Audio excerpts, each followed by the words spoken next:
Welcome to Delivering Miracles, a podcast to teach women like you tips and strategies on how you can have a safer pregnancy so you can bring home a healthy baby. I'm your host and your high-risk pregnancy expert, Parijat Deshpande. I can't wait to chat with you.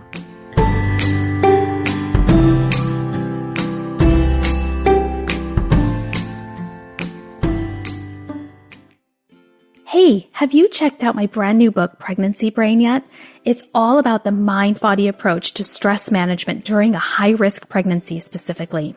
It has stories from my very high-risk pregnancy, tons of client stories, and so much research on the impact of stress on pregnancy and pregnancy complications and how you can have a healthy pregnancy.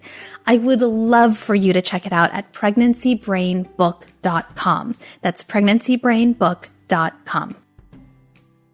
Delivering Miracles is a proud member of Parents on Demand, a network of high-quality shows for families like yours and mine. Download the free network app on any Apple and Android devices and listen to your favorite episodes on the go.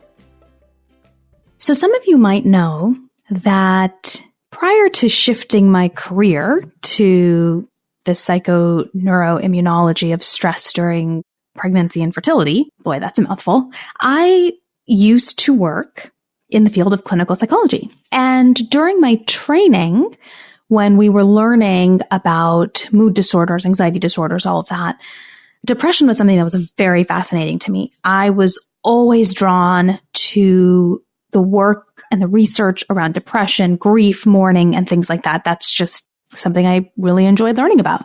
And there were so many different explanations about what is depression.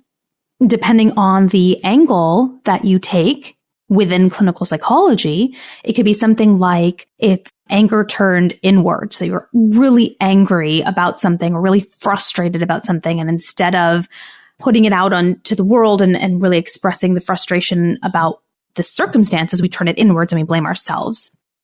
The more biochemical explanation is that there are neurochemical changes that happen in the body, specifically in the brain, related to specific neurotransmitters, that the levels and the balance of which are thrown off, and that results in depressive symptoms. There are many models trying to explain what depression is, and I subscribe to most of them. I was very open to the idea that there are a lot of different ways of understanding depression.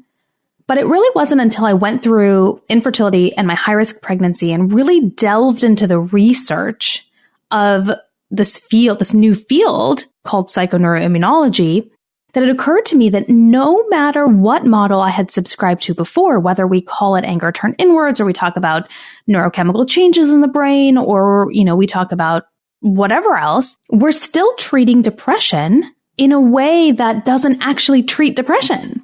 I mean, think about it. If all we do is prescribe medication, it's just a Band-Aid on the problem. If all we do is understand it as anger turned inwards and we do, work through it through talk therapy, it's still a Band-Aid for the situation. We're not getting to the root of what's going on. We're not getting to the root of what's happening here. Why is the anger turned inwards? Why are there neurochemical changes in the body? Where is that coming from? The more we know and learn about this stuff, the more we think we've gotten to the root, and then we just keep going deeper and we go, oh, that wasn't the root at all. That was still the stem.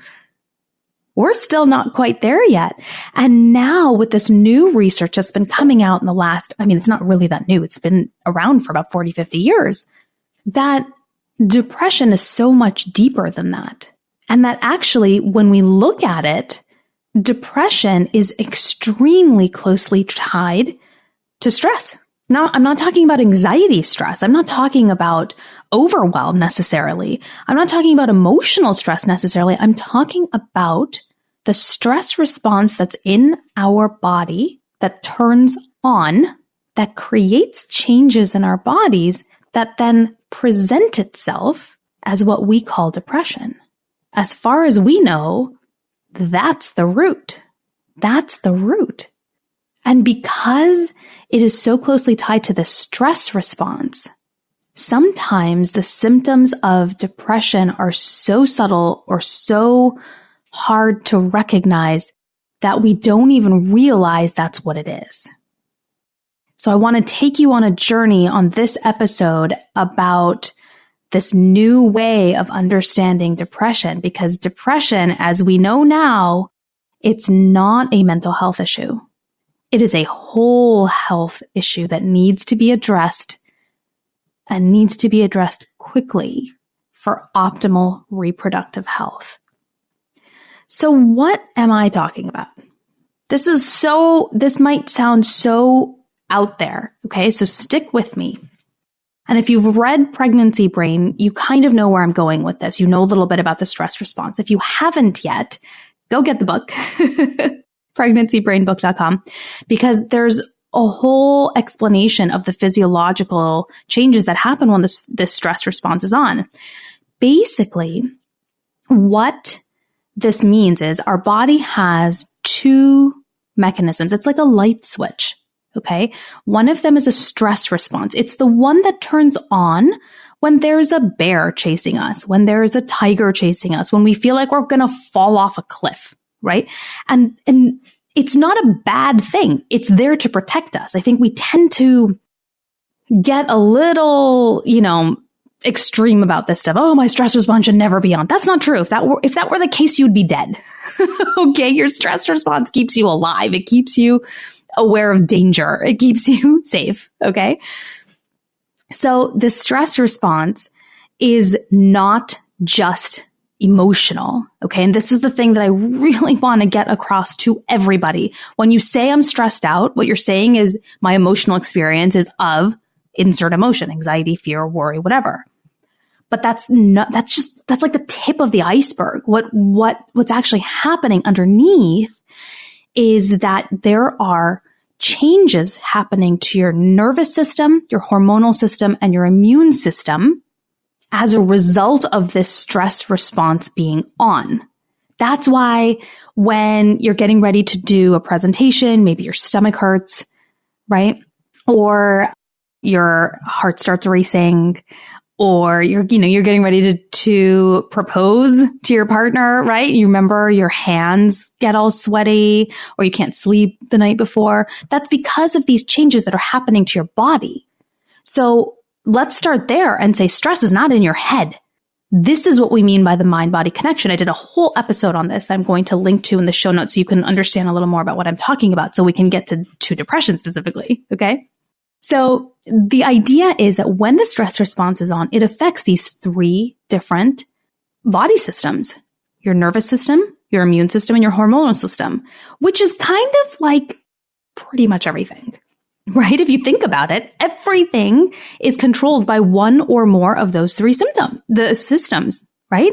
So this is a really big deal when we know that our stress response is on. Now, again, when you listen to the mind-body episode that's linked in the show notes, you'll understand that stress is not the problem. Having the stress response on is not the problem. Like we said, it's there to protect you. It's there to keep you safe. It keeps you alive, right?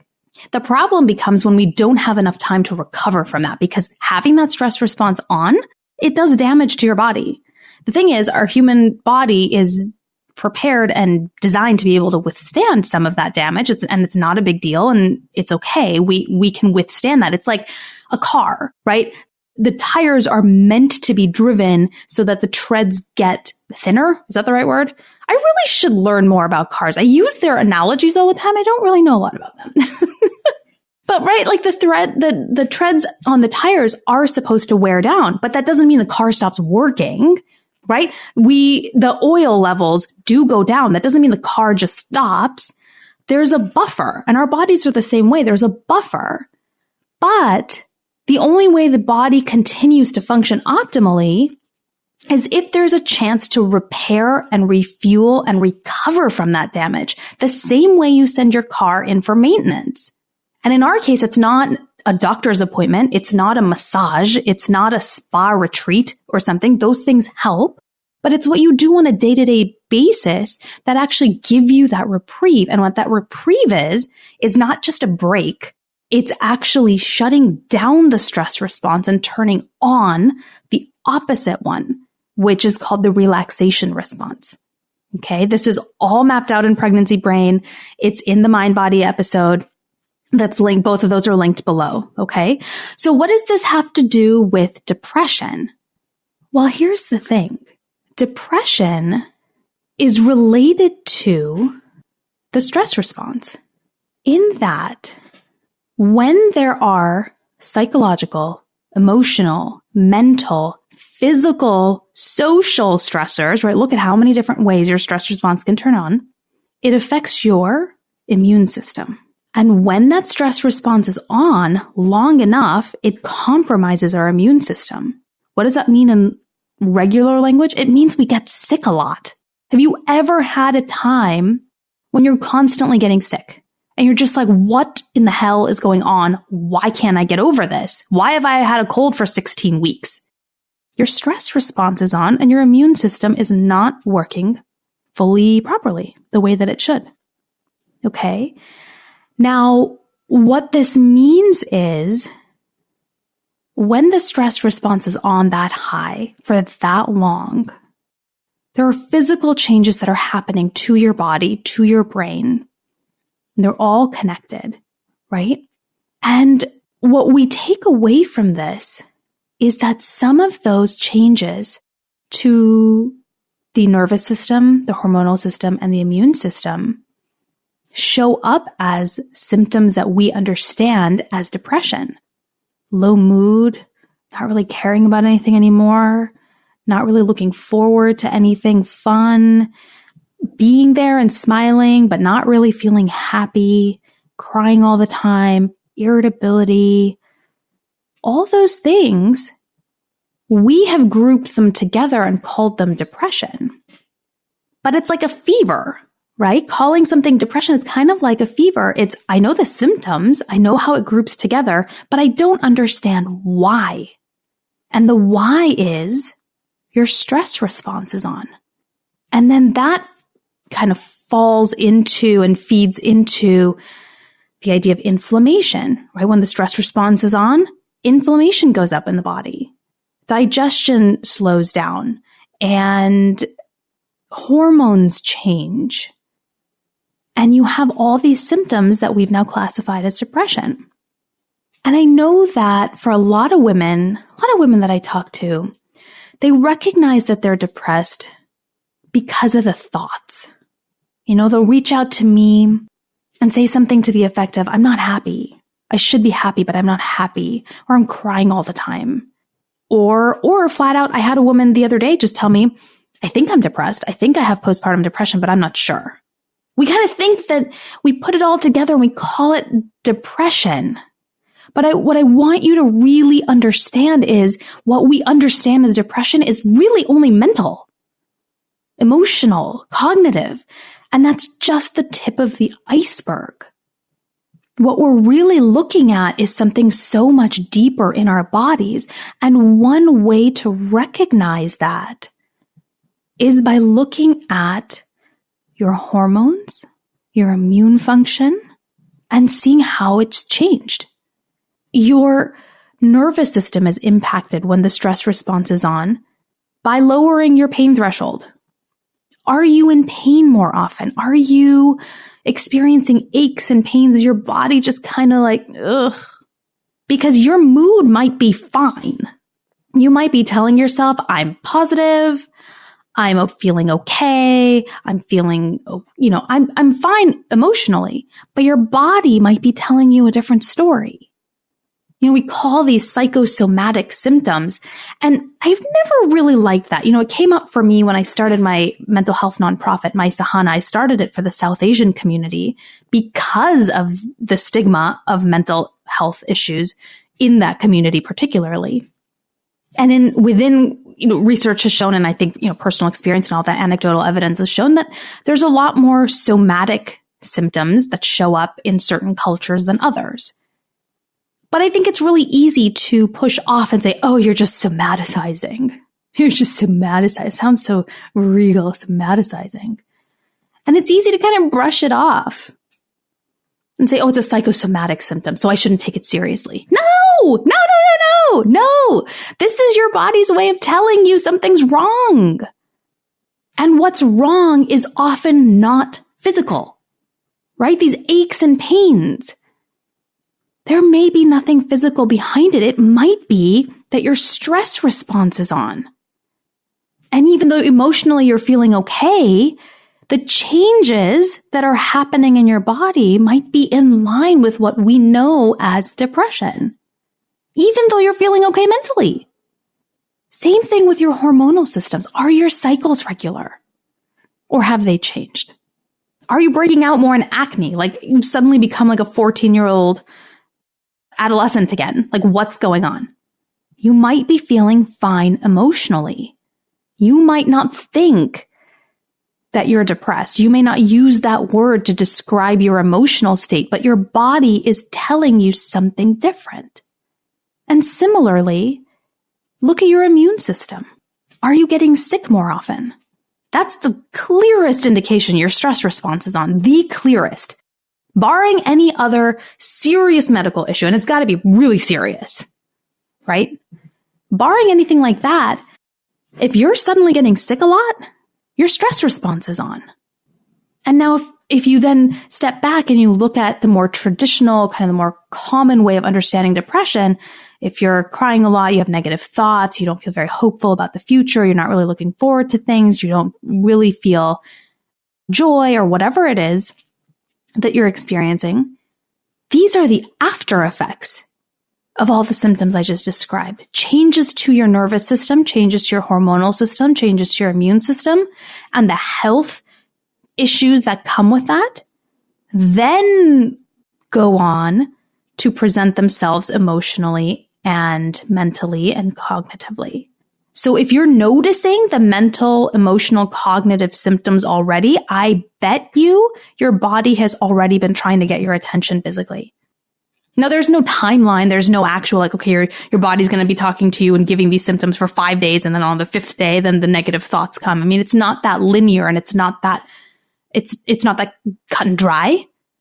But what I want you to understand is if you're noticing any of these changes in your body, and especially if you're noticing these changes in your body coupled with these changes to your mood, to your thought pattern, to how you're just generally feeling, you've got to look at depression as a potential, let's say, challenge we have to overcome.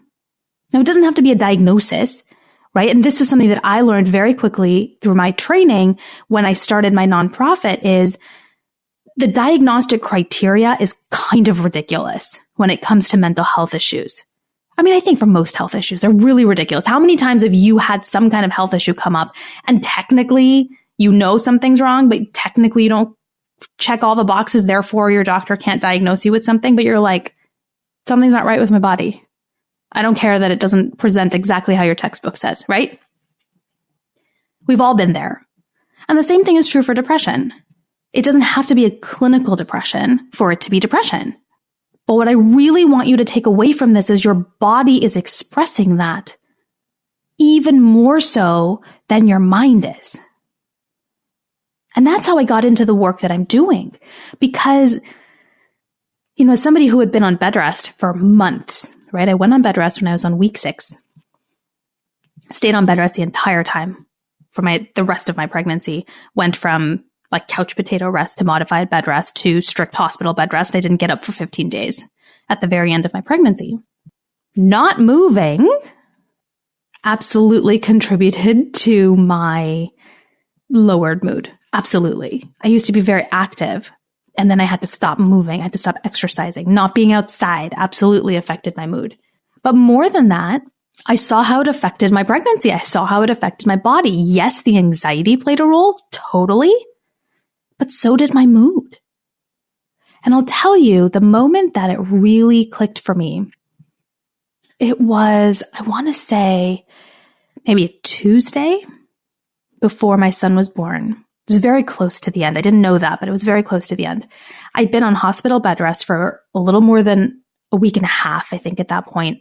I hadn't felt sunshine on my face. I hadn't felt fresh air. It had been extremely stressful. My anxiety was high.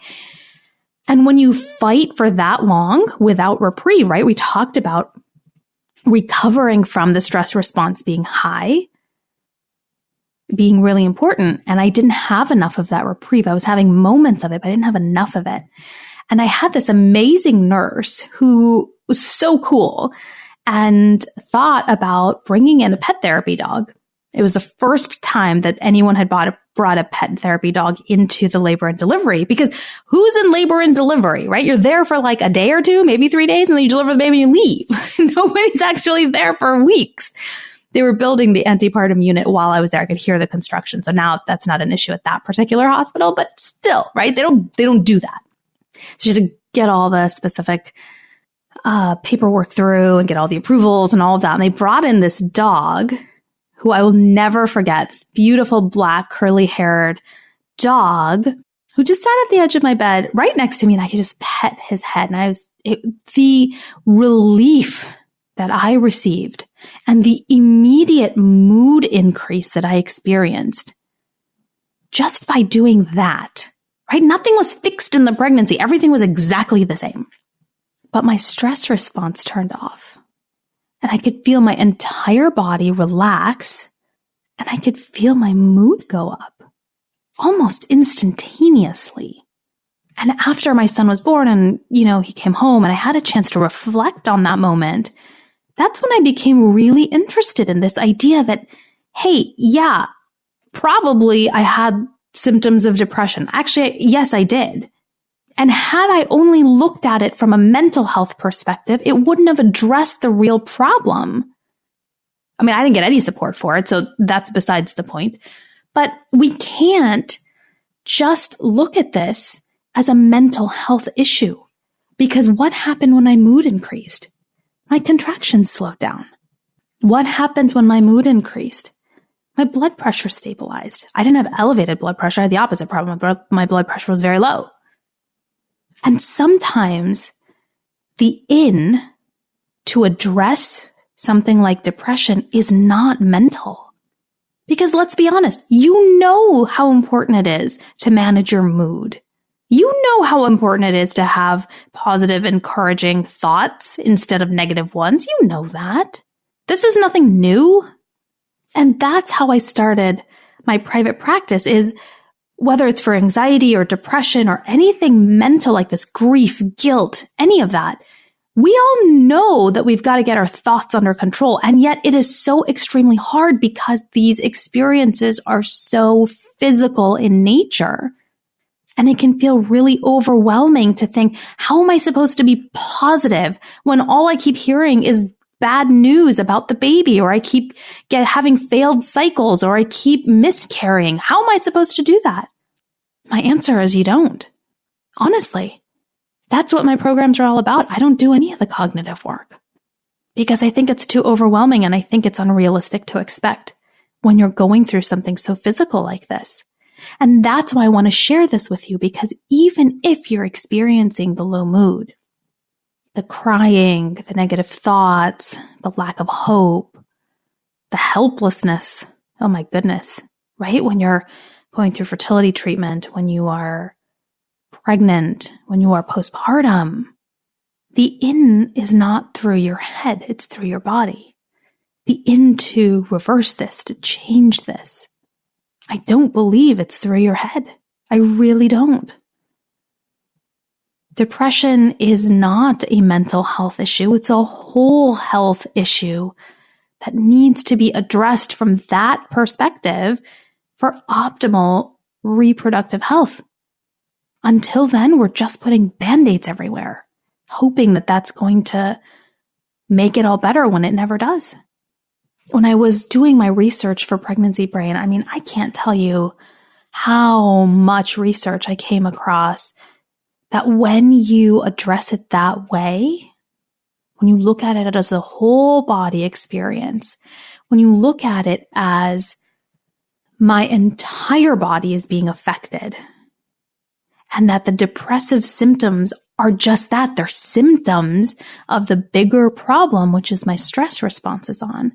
And when women and men are taught how to turn that stress response off so that the relaxation response, which is also called the natural repair system turns on, and your little repair bees can go in there and fix all the cellular damage that's been done by the stress.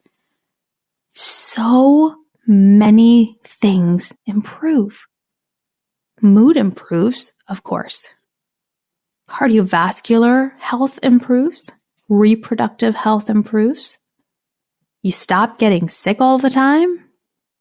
Aches and pains go away, to the point where patients who have been diagnosed with fibromyalgia no longer experience pain. Now, does this mean that this is all just in your head and you're making it up? Of course not. Of course not. No way. But what this means is, if you're feeling depressed or have low mood, or if you're having all these body symptoms that don't make any sense and there's no physical cause to them, we've got to look at the stress response and we've got to see, is that what's doing it? And especially if you've got some body symptoms going on and you're experiencing low mood, for example, if you're getting sick all the time and you have a history of depression, or if you're experiencing all kinds of aches and pains and you just kind of feel like meh lately, or you feel off and you're experiencing digestive problems all of a sudden. It's all connected. It's all connected. And addressing the depressive symptoms in your head will not change the underlying cause. Are you following me here? I know it's a different way of experiencing it. I hope I'm explaining it in a way that makes sense, but this is really important stuff. This is really important stuff because there are tremendous impacts on fertility and pregnancy when you're experiencing depressive symptoms, right? And it's not because of the depression. It's not the cognitive, it's not the negative thoughts that are causing this. It is the underlying issue, which is that your stress response is on, that is related to this. And there's so much. Oh my gosh, there's so much. We need to be taking this so seriously. Just to give you a quick highlight of just some of the research that's out there, women with a history of depression are twice as likely to have fertility challenges than women with no history of depression. Why is that? Probably because when you are experiencing depression, your stress response has been on for a while. It's been high for a while. You have not had enough opportunity to recover from that, which is where the depressive symptoms come from. And the impact of the stress response being on is changes to your immune system, your hormonal system, and your nervous system, all of which impact reproductive health. Research has found that women who have experienced chronic depression or low mood tend to have lower pregnancy rates. They get pregnant less frequently. Same reason. Regardless of pregnancy and fertility, people who experience depression are at increased risk of acute respiratory illnesses. You find yourself getting a cold a lot, your stress response is on for a long time. And your body can't fight the virus nearly as effectively because your immune system has become depressed. Literally, depressed, meaning gone down. That's all it means. And with pregnancy, it becomes even more serious. Research has shown women with a history of depression even before pregnancy are more than 20 times more likely to experience postpartum depression than mothers without a previous clinical diagnosis of depression. Does that mean that it's going to happen to everyone? No. I think these rates are like this because we don't know how to help women appropriately. We don't give them the support early enough, and we don't give them the right tools. Cognitive tools only go so far. They're only addressing the top of the glacier. We need to teach women how to turn the stress response off that is underlying the cause of this depression. And I think if we do that, that statistic is going to go down. It will go down. This is not a life sentence. This is not a crystal ball. I want you to hear these statistics. If you're thinking, oh my gosh, that's me. I've had depression before. Now I'm going to have postpartum depression. No. Take this as a challenge to say, you know what? That's not going to be me, because I'm going to learn a new way of dealing with my body and helping my body so that that is not me. It doesn't have to be you. That's what I want you to take away from this, because otherwise the impact is way too big. Increased risk of preterm labor, increased risk of spontaneous preterm delivery, and even an otherwise healthy pregnancy, gestational diabetes, low birth weight. There's literally a statistic, I have it quoted in Pregnancy Brain, that says depressive symptoms during pregnancy poses a risk for preterm birth and low birth weight similar to smoking 10 or more cigarettes per day. What? So then why are we handing out Band-Aids to everyone who's trying to have a baby? This makes no sense to me. Depression is not your fault. Stress is not your fault. Having the stress response on is not your fault.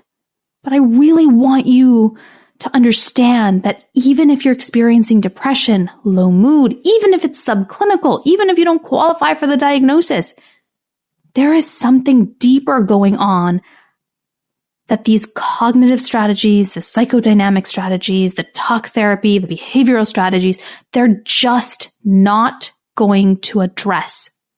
Because depression is not a mental health issue. It is a whole health issue that has to be addressed, especially if you're trying to get pregnant or stay pregnant, because it's the only way to experience optimal reproductive health. I just can't believe we've let it go on for so long. I mean, I love that we are being more open about the experience of postpartum depression, postpartum anxiety, postpartum PTSD, OCD, bipolar disorder. I mean, we're talking about it more, and that's great. But my concern is, why is it affecting so many women when we could actually do a better job of preventing it? Why are we not doing that? We look at all the reasons for postpartum depression. Right? One of the biggest ones that comes up in conversation is, well, in the United States specifically, motherhood is ridiculous. It's flat out ridiculous what's expected of new mothers. You're not in the hospital for more than 24, 48 hours, typically, unless something else has happened. You go home, you don't have a lot of social support. You don't have a lot of family around. People live all over the place, so you don't have the help that you need. Getting help is very expensive, so it's cost prohibitive for a lot of families. But it's not the social support that's the problem. I mean, it's a symptom of the problem. What it does is it turns your stress response on. And this is even in the book Pregnancy Brain, about how the impact of social support, the impact of partner support, the impact of community support on our physiological stress systems in our body. And I think when we look at it that way, it becomes a little bit easier and a little less overwhelming to address. Because yes, it would be great to have more social support. That's not going to change overnight. But you can learn the tools that are necessary to bring that stress response down physiologically, even if the social support is missing. Because you can develop internal resources and tools to address the underlying issue here, even if the circumstances are still not in your favor. So there's a lot of things that you can do. There's a lot of things that you can do. It starts with, and if you've heard Delivering Miracles episodes, you've heard me say this before, and I will say it again. You've got to be honest with yourself. Do you think you might be experiencing depression? Are you feeling down? Are you feeling low? Don't try to self-diagnose. Don't go to like the DSM-5 website and go through the diagnostic criteria and see if you have. Just don't do that. It's not worth it. But be honest with yourself. Is your mood typical to how you normally feel? Is your body working the way that you know it typically works? I mean, yes, there's aging and there's life circumstances and all that happen once in a while. But for the most part, we know our bodies extremely well, and they don't change that much that quickly. So be honest with yourself. Do you think you might be depressed? Do you think you might be feeling down or feeling low? Now, I'll tell you, a place where a lot of women get stuck in being able to answer this honestly is they feel like, and it's partly because they get this message from a lot of people around them, feels like if they admit to feeling down, it means they're not grateful. And I did an entire episode of Delivering Miracles on this topic because it is ludicrous that that is a message women are receiving. Gratitude and mood are not mutually exclusive. You can be feeling down and still be grateful for the life that you have. It is absolutely possible. So with that said, be honest with yourself. Be really honest right now. Have you had that little voice in the back of your head going, something's not right? You don't feel like yourself. You're not acting like yourself. You're not being like yourself. Are you okay? Is everything okay? Am I depressed? Is this what depression feels like? If you've been asking yourself this, any types of questions like this, or you've been flat out telling people all around you, hey, I think I'm depressed, and maybe people are listening, maybe they're not. If you've had these thoughts come across your head even once, take them seriously. Take them seriously because you're probably right. And then take this as a challenge to say, I'm going to learn how to overcome this. I'm going to learn the tools and don't feel like you have to do this on your own. That's not the point here. The point is, I'm going to overcome this by learning the tools, getting the resources, finding the support that I need to help me overcome this. This is not a life sentence. This is not how you're going to feel for the rest of your life. This is not your new normal. So don't get used to it because it's going to feel like you again very, very soon. Okay? So you be honest with yourself. Then number 2 is to go a little bit deeper. You've probably identified that you're feeling depressed because you've done a scan of your head. How am I feeling mentally? How am I feeling cognitively? How am I feeling emotionally? But now do a scan of your body. What's off in your body that's cluing you in that something's not right? Are you getting sick more often than usual? Especially if that's coupled with a lower mood than typical, that's a huge sign for depression, right? The stress response is on, and that is the underlying thing that is kicking off the mental symptoms that you've recognized, right? Notice how your body feels. I'll tell you, when I have felt depression, it's never been clinical depression. I don't want you to box yourself in with that. It doesn't have to be clinical depression. And clinical depression means you check all the boxes officially so that a doctor or a psychiatrist or a therapist can say and diagnose you officially with clinical major depressive disorder or some kind of mood disorder. It doesn't have to even be like that. You know when you're off your normal track, whatever's normal for you. And for me, when I have felt that way, that I know I'm feeling depressed, and I'll tell you this, I feel this way, this dip in my mood, I feel this way when I don't get rest. And I'm not talking about like a full night's sleep. I'm talking about days on days that are just so busy and so crazy. And then I don't sleep very well at night. It's not the sleep. It's literally the stress response is on and I'm not able to turn it off. Or I'm not willing to turn it off because I tell myself I just need to keep going. It's just one more day. It's just 3 more hours. It's whatever. Right? We all do this. And I feel my mood dip every time that I don't take the time to step back. And I hear this from a lot of people, especially who are type A, who are career driven, who love to be busy. It's fun to be busy. I will fully admit that. But your body doesn't like it and it is trying to get your attention. So where in your body do you feel it? It's not just a dip in the mood. There's something else underneath that. Where do you feel it in your body? Is it a change in your digestive system? Is it a change in your immunity?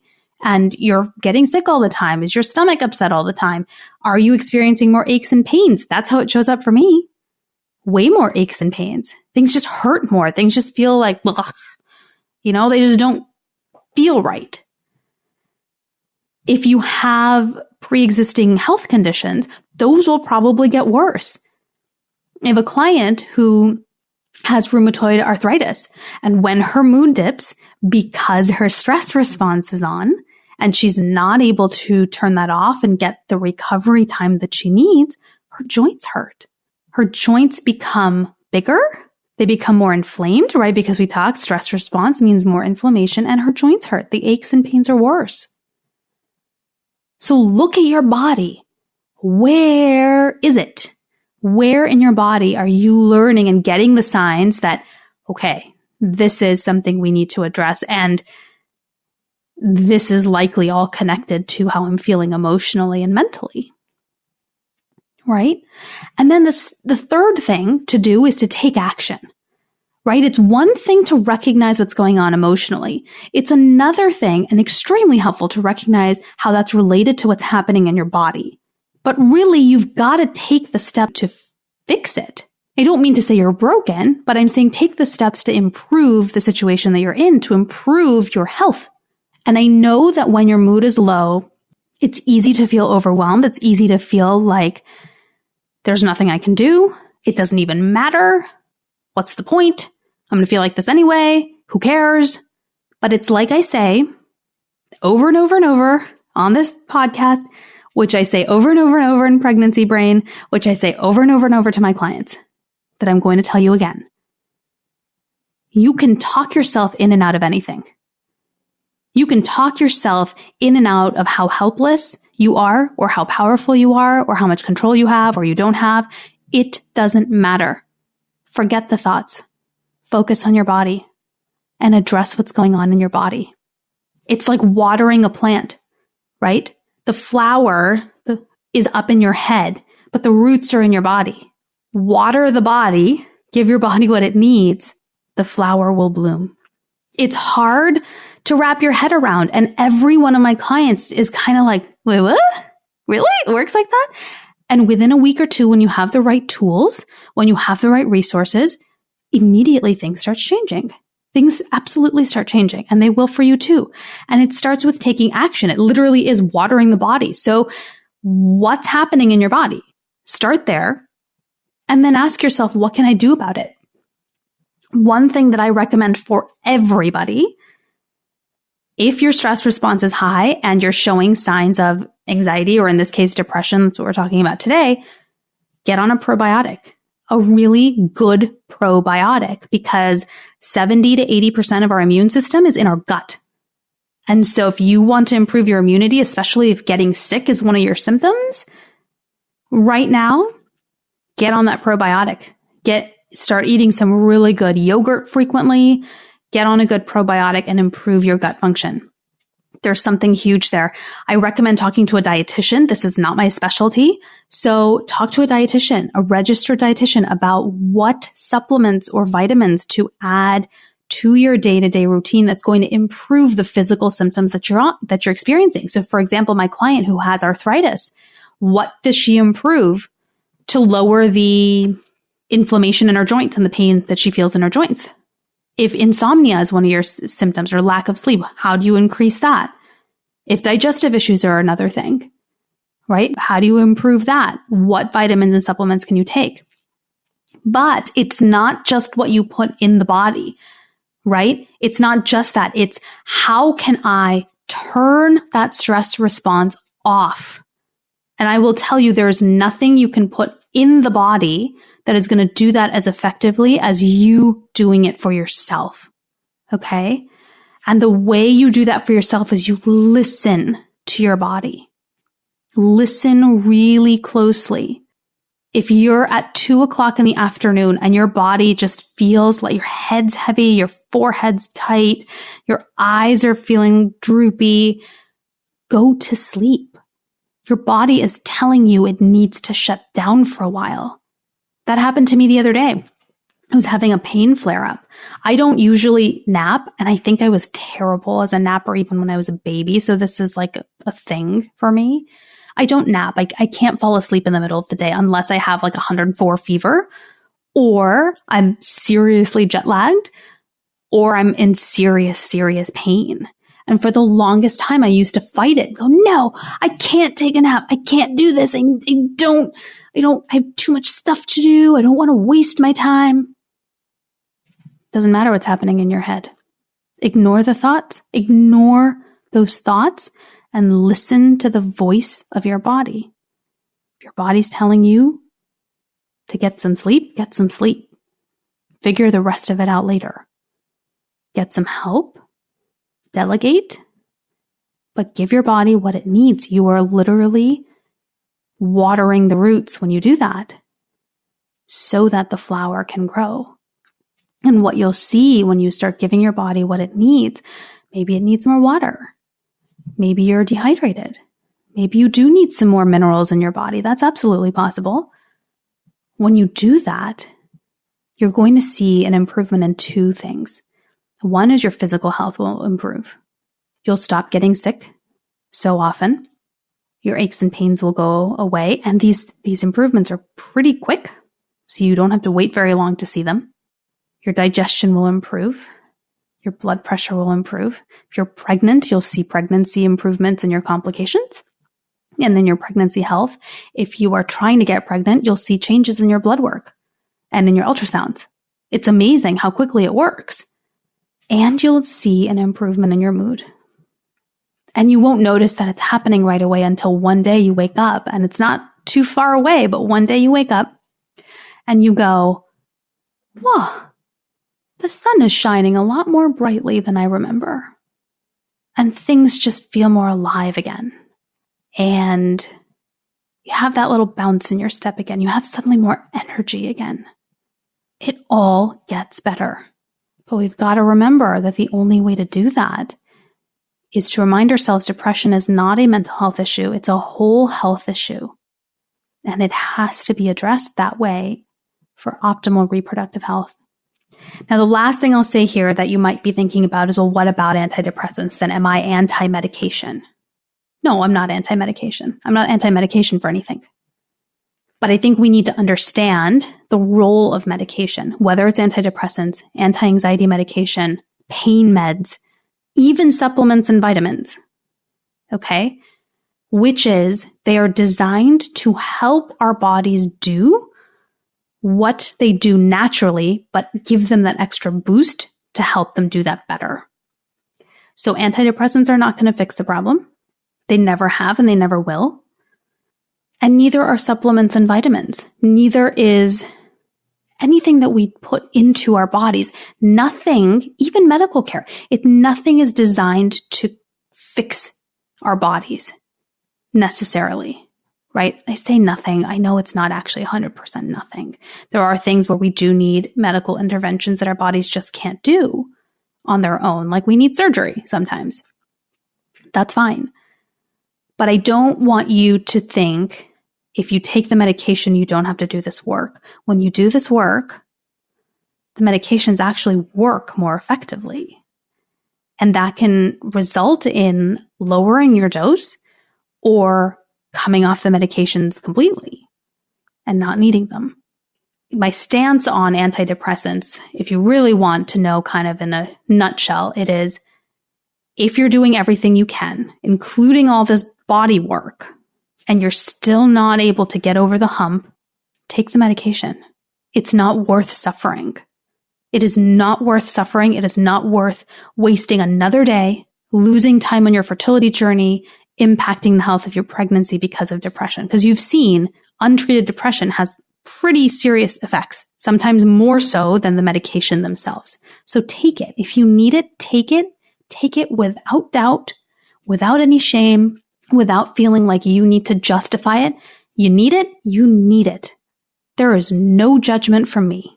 And at the same time, know that there are still things you can do for your body to help you so that the medications can work more effectively, so that you can keep watering the roots to help that flower grow. Depression is not a mental health issue.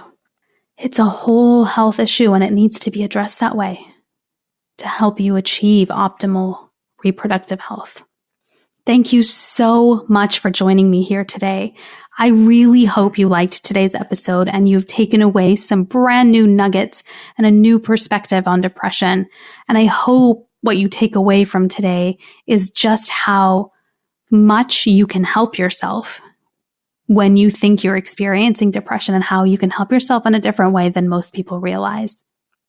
And if you did enjoy today's episode, I would love it if you can head over to Apple Podcasts by iTunes and subscribe and leave a review for Delivering Miracles so that more women who are on this family building journey that's bumpy and confusing and overwhelming and hard can learn about Delivering Miracles and can tune in to receive inspiration and tips and wisdom and advice and messages of hope on how to get through this journey with some level of sanity intact. And I would love to say hi. I would love to get to know you. So come by Twitter, Pinterest, Facebook, Instagram, all at Parijatdesh, Parijatdesh, and just say hello. I would love to meet you. You are not as helpless as you feel, or as you're being made to feel.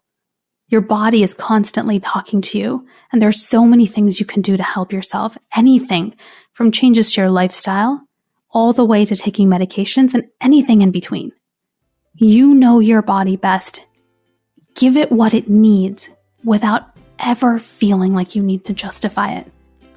Because you deserve to take care of you, and you deserve to feel happiness and joy again.